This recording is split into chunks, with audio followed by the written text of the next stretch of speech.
আজকে আমাদের সামনে চোখের পানি ফেলতে ফেলতে নিজের ছেলের কবরের সন্ধান চায়। সেদিন চট্টগ্রামে গিয়েছি, 1 বছরের ছোট্ট ইয়ানা আমাকে জিজ্ঞাসা করে তার ভাই কোথায়। আরেক শহীদের মা আমাকে জিজ্ঞাসা করে তার ছেলেকে একটা বুলেট বুকে বিদ্ধ করলেই তো তার জীবন চলে যেত, কেন 9টা বুলেট খুনি হাসিনার হুকুমে তার বুকে মারা হয়েছে।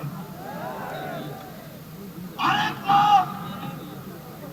আমাকে এক শহীদ ভাইয়ের নিথর দেহ দেখায়, স্ট্রেচারে পড়ে আছে, সেই দেহর পাশে তার শরীরের তার মাথার মগজটা আলাদা করে পড়ে আছে।